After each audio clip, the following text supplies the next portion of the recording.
Hello students, today we are going to do quick revision of human capital formation in one sitting. यानी कि हर economy, हर country के पास natural resources भी होते हैं और ह्यूमन रिसोर्सेज भी होते हैं, जिनकी प्रॉपर यूटिलाइजेशन करके वो इकॉनमी कहाँ से कहाँ पहुँच सकती है. ठीक है, बट बशर्ते ये है कि जैसे ह्यूमन रिसोर्सेज आप, मैं, हम सब हैं, सब हो सकते हैं, बट कंडीशन ये है कि हमें एक्सपर्ट और स्किल होना चाहिए. हमें अपने काम में एक्सपर्ट, स्किल, यानी कि हम अपनी नॉलेज से अपनी जो देश की मतलब डेवलपमेंट पाथ की जो यानी कि प्रोग्रेस है उसमें अपनी कंट्रीब्यूशन डाल सके. ठीक है, क्लियर. यानी कि हम बात करेंगे पहले ह्यूमन कैपिटल. यानी कि ह्यूमन कैपिटल क्या है, जैसे यानी कि टर्म आ रही है पहले ह्यूमन कैपिटल. सिर्फ आप इतना देखिए, ह्यूमन कैपिटल यानी कि ये एक stock of skill and expertise people है. Human capital is a stock. This is a stock concept. ठीक है, stock which can be my particular point of time. It is a stock of skill and expertise people. और जो human capital formation है यानी कि उस stock के अंदर जो स्किल एंड एक्सपर्टाइज पीपल है उनमें और एडिशन करनी. ठीक है, उनमें और हमने एडिशन करनी है, ऐड करना है उसमें और हमने. ठीक है, यानी कि human capital formation is a flow concept which can be my particular period of time. यानी कि human capital is a stock of skill and expertise people. तो जिस स्टॉक में हमने एडिशन और करनी है, ठीक है, that is human capital formation. और ह्यूमन कैपिटल इसमें फॉर्मेशन हम कैसे कर सकते हैं, जिसके हम बहुत सारे फैक्टर हैं. ठीक है, इसको हम डिस्कस करेंगे. उससे पहले मैं आपको एक बताना चाहूंगी, एक फिजिकल कैपिटल और एक ह्यूमन कैपिटल, दोनों में पहले डिफरेंस क्या है, क्योंकि इस पे डेप्थ में कई बार शॉर्ट नोट में क्वेश्चन भी पूछे जाते हैं और डायरेक्ट क्वेश्चन तो आ ही सकता है, मतलब इन डेप्थ में क्वेश्चन भी आते हैं कई बार. यानी कि पहले आपके पास आता है ह्यूमन कैपिटल. ह्यूमन कैपिटल क्या है? एक है skill and expertise people stock. ठीक है, क्लियर. एक होती है फिजिकल कैपिटल. फिजिकल कैपिटल यानी कि विच जो फर्दर आपने यूज करनी है in the process of production. Physical capital यानी कि मशीनरी, बिल्डिंग, रॉ मटेरियल, जिसको कि आप आगे प्रोडक्शन प्रोसेस में आपने यूज करना है, इनपुट्स है. क्लियर आपको. फिजिकल कैपिटल, जिसको मैं अभी शॉर्ट में पीसी लिख रही हूँ, फिजिकल कैपिटल यानी कि मशीनरी, बिल्डिंग्स, रॉ मटेरियल, जो आपका आगे फर्दर प्रोडक्शन प्रोसेस में हेल्पफुल है.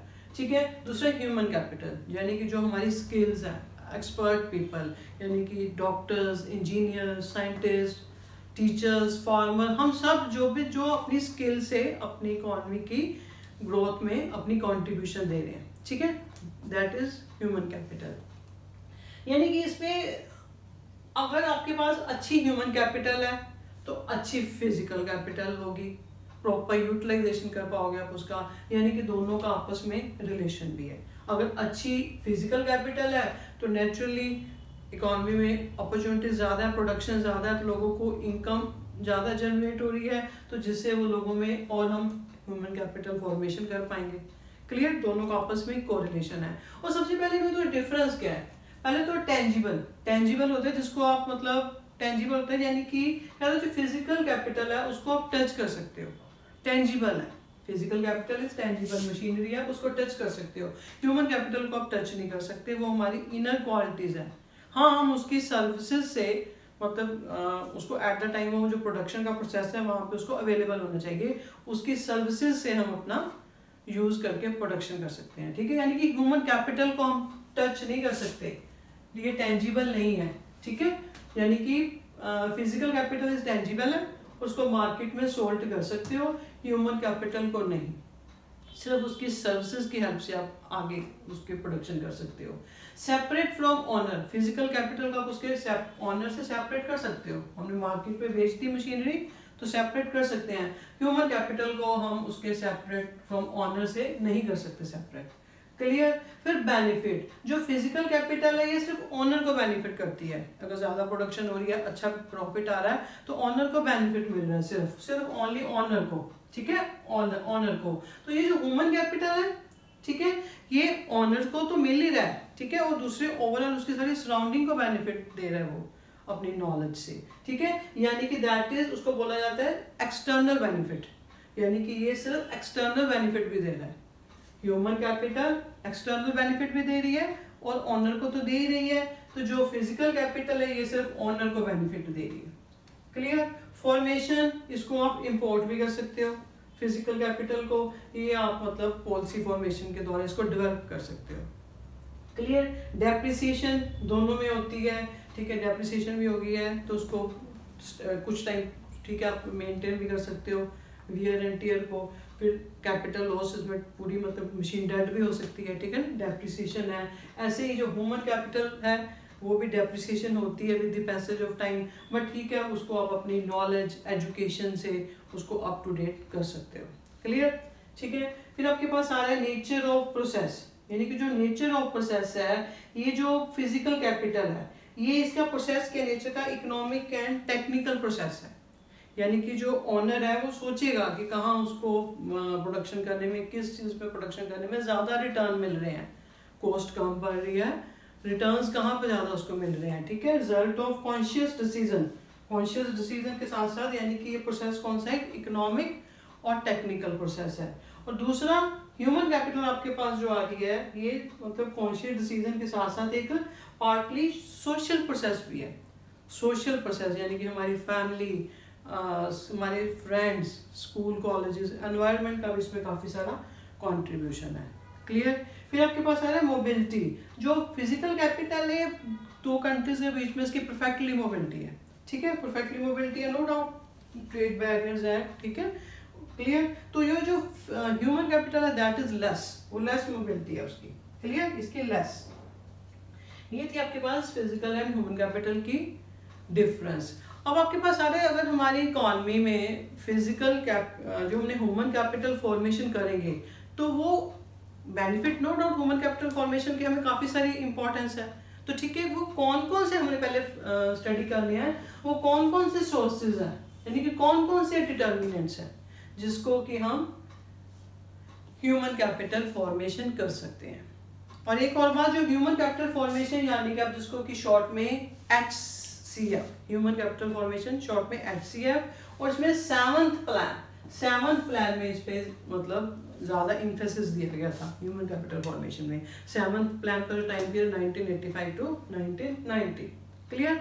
और हम कैसे ह्यूमन कैपिटल फॉर्मेशन कर सकते हैं, सबसे पहला मेन सोर्स है जो एक्सपेंडिचर ऑन एजुकेशन, कि हमें अपने एजुकेशन पे एक्सपेंडिचर करना है, ठीक है। जो labour skill of educated person की है वो नेचुरली अनएजुकेटेड पर्सन से ज़्यादा है, ठीक है, उसकी जो प्रोडक्टिव कैपेसिटी है, प्रोडक्टिव एबिलिटी है, वो अनएजुकेटेड पर्सन से ज़्यादा है। उससे क्या है, एक तो लेबर स्किल ज़्यादा होने के कारण उसकी opportunities of earning, income earning chances ज़्यादा है, जैसे हायर स्टैंडर्ड ऑफ लिविंग है उसका, ठीक है, और हायर स्टैंडर्ड ऑफ लिविंग है, और एक सोशल स्टेटस है, with good knowledge he has social status, ठीक है। इसलिए हमें कि मस्ट है एक्सपेंडिचर ऑन एजुकेशन, ये ह्यूमन कैपिटल फॉर्मेशन का सबसे फर्स्ट मेन सोर्स है। और इसके बाद आपके पास आता है एक्सपेंडिचर ऑन हेल्थ, यानी कि अगर अपनी ह्यूमन कैपिटल फॉर्मेशन करनी है तो हमें एक्सपेंडिचर ऑन हेल्थ भी करना चाहिए, यानी कि हेल्थ इज वेल्थ कहा जाता है, ठीक है। Healthy mind lives in a healthy body, ठीक है, हमें अपनी हेल्थ का भी ध्यान रखना है। और हेल्थ का हम ध्यान कैसे रख सकते हैं कि हमें एक्सपेंडिचर करना चाहिए, मतलब कि हेल्थ में आते हैं प्रिवेंटिव मेडिसिन, प्रिवेंटिव मेडिसिन, यानी कि हमें जो वैक्सीनेशन है, किसी भी बीमारी से बचने के लिए वैक्सीनेशन, उस पर खर्च करना चाहिए।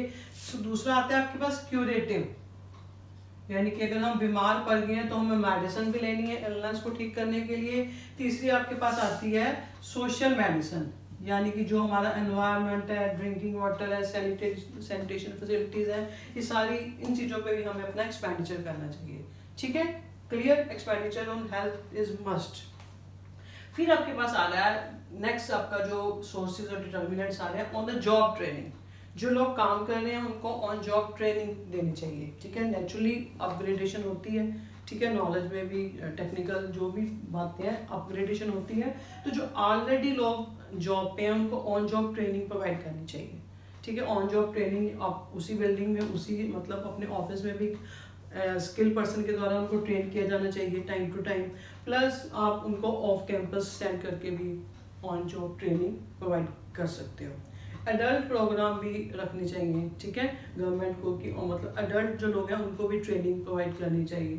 फिर आपके पास आता है माइग्रेशन। माइग्रेशन होता है कि एक प्लेस से दूसरे प्लेस पे शिफ्ट होना, यानी कि जो रूरल एरिया है वहाँ पे इनएक्टिव है लेबर लोग, हमारा ज़्यादातर लोग रूरल एरिया में रह रहे हैं, ठीक है, और डिस्गाइज अनएम्प्लॉयमेंट पाई जाती है, हिडन, जिसको हिडन अनएम्प्लॉयमेंट कहते हो।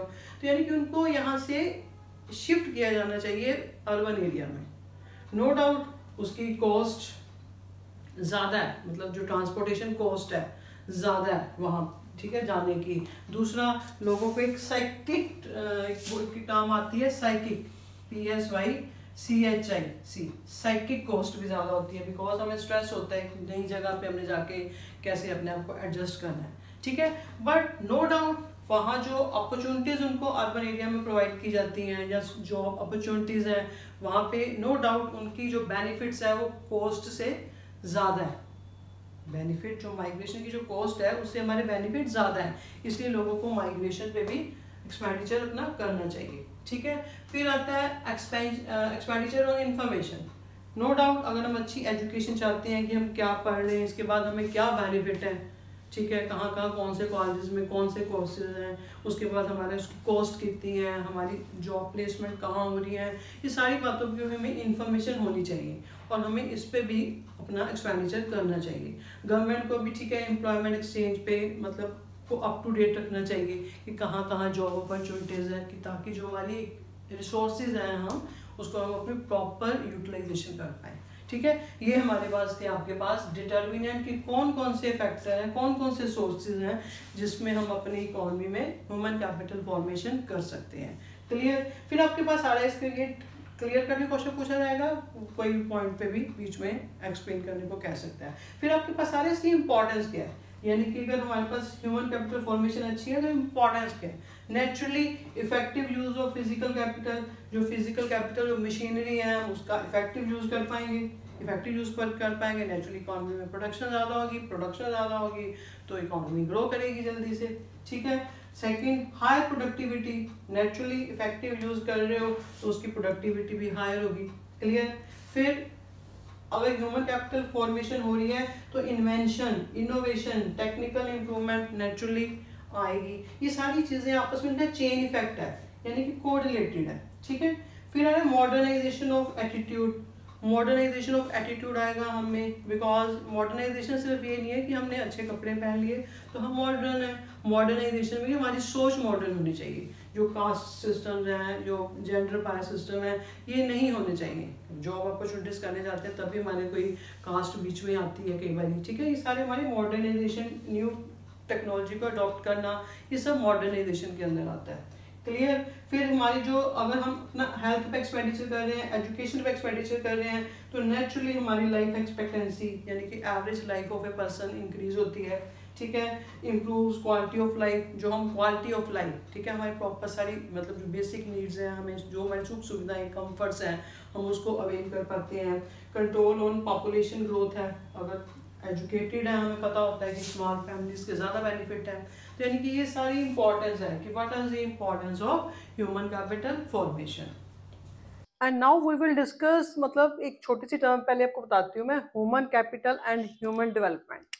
ये दोनों दिखने में टर्म एक जैसी लगती हैं पर सिमिलर नहीं है, नॉट आइडेंटिकल, ठीक है। Human capital is a source, यानी कि एक मीन है जिसके मतलब द्वारा हमने यहाँ पे पहुंचना है, ठीक है। इट इज ए सोर्स यानी कि मीन, और ये एंड है, ये एंड है, दैट इज सोर्स। और जो ह्यूमन कैपिटल इज ए थोड़ा नैरो कॉन्सेप्ट आया था, ब्रॉडर कॉन्सेप्ट आता है, ठीक है। अब हमने जो ह्यूमन कैपिटल फॉर्मेशन के कौन कौन से सोर्सेज हैं और क्या इंपॉर्टेंस है, उसके बाद हमने इसकी प्रॉब्लम्स पढ़नी है। हमारे प्रॉब्लम क्या रही है ह्यूमन कैपिटल फॉर्मेशन में। सबसे पहले हमारे पास इनसफिशिएंट रिसोर्सेज है, ठीक है, ज़रूरत ज़्यादा है, रिक्वायरमेंट ज़्यादा है, रिसोर्सेज कम है, सीरियस इनएफिशिएंसीज हैं, अभी भी हमारी कंट्री में काफ़ी पॉवर्टी, अनएम्प्लॉयमेंट, ठीक है, इलिटरेसी, ये सब चीज़ें हैं जिसके कारण हम ह्यूमन कैपिटल फॉर्मेशन उतनी कर नहीं पा रहे। ब्रेन ड्रेन मतलब जो हमारी जो एजुकेटेड, सबसे बड़ी प्रॉब्लम आ रहा है जो हमने ह्यूमन कैपिटल फॉर्मेशन अगर हुई भी है हमारे यहाँ, तो सबसे बड़ी प्रॉब्लम हमें ब्रेन ड्रेन की आ रही है कि जो हमारे जो एजुकेटेड, यानी कि जो इंडिया में मतलब rich stock of technical and scientific people का है, तो जो ब्रेन ड्रेन यानी कि जो जॉब अपॉर्चुनिटीज ना होने के कारण वो फॉरेन दूसरी कंट्रीज में जा रहे हैं, that is brain drain. Shifting of highly educated people, scientists, technical educated, मतलब going to abroad because of here lack of employment opportunities. Clear? High growth of population है हमारे यहाँ, population की growth rate ज़्यादा है, उतने resources नहीं है, lack of proper planning, several imbalances है, ठीक है। नो डाउट अगर गवर्नमेंट कोई खर्च कर भी रही है हायर एजुकेशन की तरफ से ज़्यादा एक्सपेंडिचर कर रही है, पर वहाँ तक लोग ज़्यादा पहुँच ही नहीं पा रहे, ज़्यादा बेसिक्स तो लोग अपनी प्राइमरी सेकेंडरी एजुकेशन तक ही सीमित हैं, ठीक है। ये हमारे आगे what are the problem of human capital formation. अब हमने ये डिस्कस करना है कि गवर्नमेंट जो human capital formation in India, human capital formation in India, government का क्या रोल रहा है बीच में, ठीक है। गवर्नमेंट को नीड ऑफ इंटरवीन, गवर्नमेंट को उसमें इंटरफेयर करना चाहिए, बिकॉज अगर हम प्राइवेट सेक्टर ने काम करना है ओनली प्रॉफिट मोटिव, गवर्नमेंट का मोटिव क्या है, सोशल वेलफेयर करना। क्लियर? तो गवर्नमेंट ने कुछ रेगुलेटरी अथॉरिटीज बनाई हैं इसके लिए, कौन कौन सी? NCERT, national council of educational research and training, you can note down, national council of education of research and training. Clear? UGC, university grant commission, ये एजुकेशन के फील्ड में है गवर्नमेंट की अथॉरिटीज। ये AICTE, all Indian council of technical education, technical education के related ये government की regulatory authority है, all Indian council of technical education.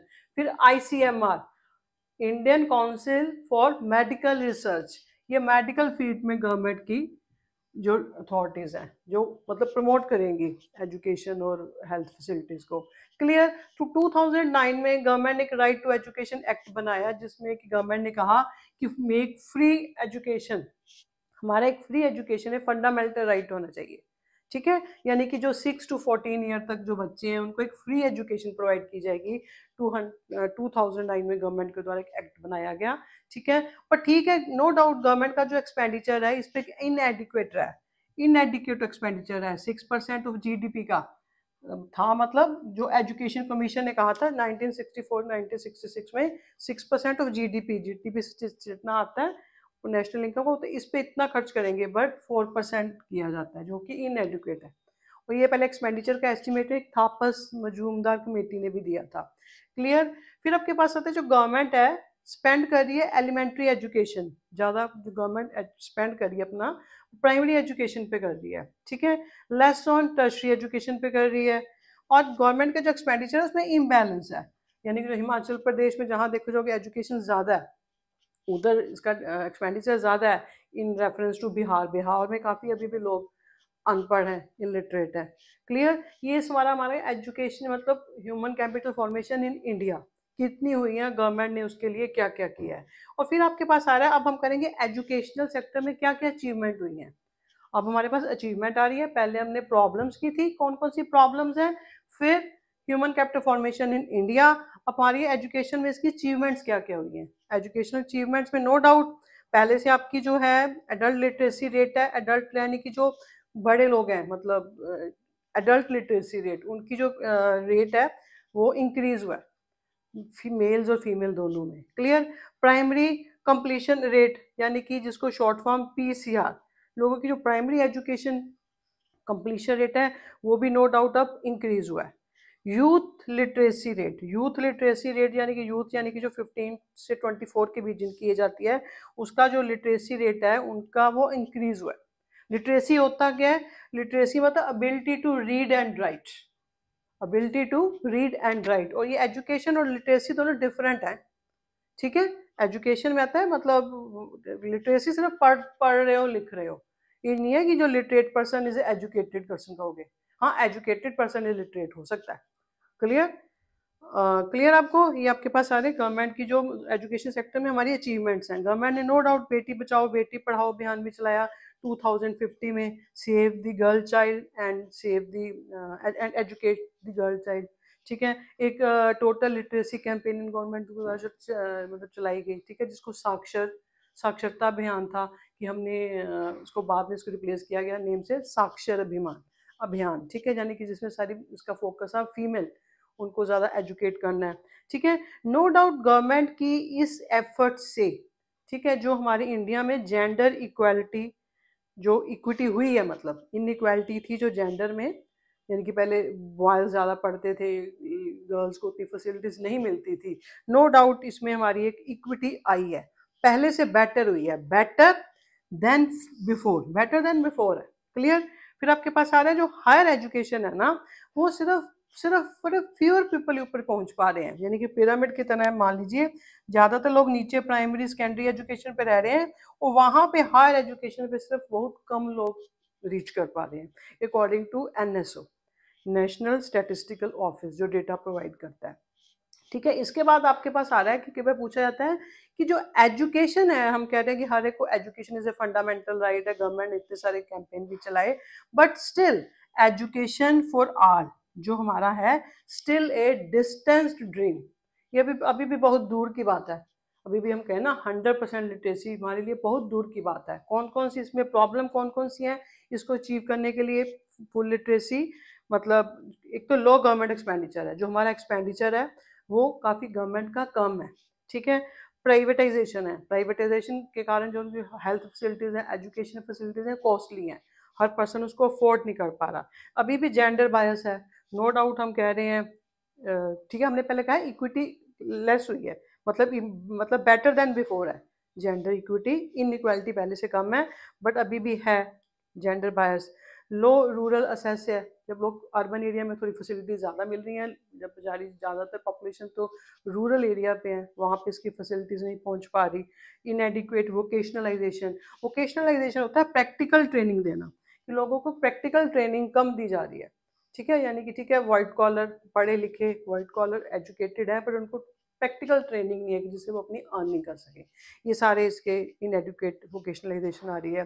ठीक है, एक और गवर्नमेंट ने इस सारी सिचुएशन को सुधारने के लिए नो डाउट एक एजुकेशन सेस, यानी कि education cess on all union taxes, government ने क्या किया, जिससे उनको यूनियन टैक्सेस जितनी भी कलेक्शन हो रही है गवर्नमेंट को सेंट्रल बजट में, उसका आपकी जो बुक्स में डेटा है वो 2% कहा हुआ है एजुकेशन सेस, यानी कि उस गवर्नमेंट उसका 2% एजुकेशन पे खर्च करेगी। हम यानी कि देते हैं एजुकेशन टैक्स, ठीक है, गवर्नमेंट उसका मतलब 2% उस पर खर्च करेगी। पर ये जो एक्चुअल में जो डेटा है इट नॉट 2%, 4% है ये। ठीक है, बट ये आपकी बुक्स में डेटा 2% है। क्लियर? यानी कि सारी इतनी सारी गवर्नमेंट की फैसिलिटीज देने के बाद भी education for all still a distance dream. Clear? Now human capital formation and wait for next lecture.